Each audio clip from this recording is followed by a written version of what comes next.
Hello friends, welcome to our channel. ఈ రోజు నేను మన ఛానల్లో మా గోదావరి స్టైల్లో చికెన్ పికిల్ చేశానండి. ఇది వేడి వేడి అన్నంలో చాలా బాగుంటుందండి. నేనైతే నార్మల్ చికెన్ తోనే చేస్తున్నానండి. చికెన్ ని బాగా కడిగేసి వాటర్ తో స్ట్రెయిన్ చేసి అడుగు దళంగా ఉండే కళాయిలో చికెన్ ని వేసి 1 టీ స్పూన్ పసుపు, 1 టీ స్పూన్ ఉప్పు, కొంచెం వేరుశనగ నూనె వేసుకొని ఇదంతా మొత్తం చికెన్ ముక్కలకి పట్టేంత వరకు బాగా మసాజ్ చేస్తూ మొత్తాన్ని చికెన్ ముక్కల్ని కలిపేసుకోవాలండి. మొత్తాన్ని కలిపేసి ఒక అరగంట సేపు నానించే వరకు పక్కన పెట్టేయాలండి.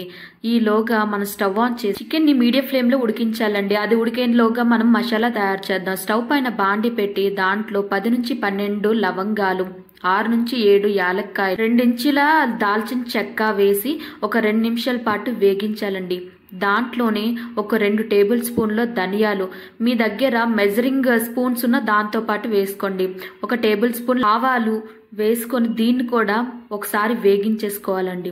తరువాత 1 టీ స్పూన్తో జీలకర్ర, 1 టీ స్పూన్తో మెంతులు వేసి దాన్ని సిమ్లోనే దోరగా వేగేంత వరకు మధ్య మధ్యలో కలుపుతూ వేగించాలండి. అవి వేగిపోయాక ఫైన్ పౌడర్ చేసుకుని పక్కన పెట్టేసుకోవాలండి. ఈలోగా స్టవ్ పైన పెట్టిన చికెన్ నుంచి వాటర్ రావడం స్టార్ట్ అవుతుందండి. దాన్ని కలుపుకుంటూ వాటర్ అంతా దగ్గర పడేంత వరకు కలుపుతుంటూ ఉండాలండి.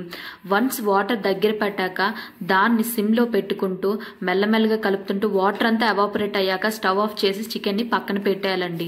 ఇంకొక బాండీని స్టవ్ పైన పెట్టి దాంట్లో నేనైతే 1 గ్లాస్ వేరుశనగ నూనె వేసానండి. ఈ నూనె వేసి అది వేడయ్యాక ఈ చికెన్ ముక్కల్ని మెల్లమెల్లగా వేసుకుంటూ మధ్యలో కలిపేసుకుంటూ దోరగా అయ్యేంత వరకు ఫ్రై చేయాలండి. కానీ ఈ చికెన్ ముక్కల్ని కలుపుతూనే ఉండాలండి, ఎందుకంటే ముక్కలన్నీ ఈవెన్ గా ఫ్రై అవ్వాలి కాబట్టి. చికెన్ ముక్కలు బ్రౌన్ అయ్యాక దాంట్లో ఫ్రెష్ గా ప్రిపేర్ చేసుకున్న అల్లం వెల్లుల్లి పేస్ట్ ఒక 50 గ్రామ్స్ వరకు వేసుకోవాలండి. అల్లం వెల్లుల్లి పేస్ట్ ఫ్రెష్ గా ప్రిపేర్ చేసింది అయితే చాలా బాగుంటుంది. అల్లం వెల్లుల్లి పేస్ట్ వేసాక ఒక 5 మినిట్స్ అవుతుందండి. అది మొత్తం వేగి పచ్చివాసన పోయే వరకు. అదంతా వేగిపోయాక మనం స్టవ్ ఆఫ్ చేసి వేడి వేడిగా ఉన్నప్పుడే మెజరింగ్ కప్ తో అయితే ఒక 1/2 కప్పు కారం వరకు వేయండి. నేనైతే ఆశీర్వాద్ కారం వాడాను. నేను టేబుల్ స్పూన్లో అయితే 3.5 టేబుల్ స్పూన్ వరకు వేసానండి కారం. సాల్ట్ అయితే 1/4 మెజరింగ్ కప్ వరకు వేసుకోవాలండి. నేనైతే టేబుల్ స్పూన్తో 2.5 టేబుల్ స్పూన్ సాల్ట్ వేసుకున్నాను. నేనైతే నార్మల్ టాటా సాల్ట్ యూజ్ చేయాలండి. మీ కాడ ఉంటే నార్మల్ కల్లుప్పు వేడి చేసి అది పౌడర్ చేసి వేసుకోండి. అలాగే ఫైన్గా పౌడర్ చేసుకున్న మసాలాను కూడా వేసి మొత్తాన్ని అన్ని పౌడర్లు చికెన్కి పట్టేంత వరకు బాగా మిక్స్ చేయాలండి. కొంచెం ఆయిల్ ఎక్కువగా ఉన్నట్టు అనిపిస్తుంది కదండి. ఒక 2 డేస్ అయ్యాక ఆయిల్ అంతా ముక్కలు పీల్చేసుకొని అప్పుడు సరిపోతుందండి.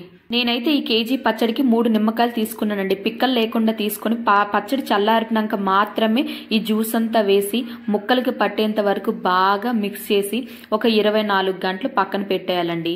24 గంటల తర్వాత మనం ఓపెన్ చేసి చూస్తే ఆయిల్ అంతా సపరేట్ అయ్యి కరెక్ట్గా ఉంటుందండి.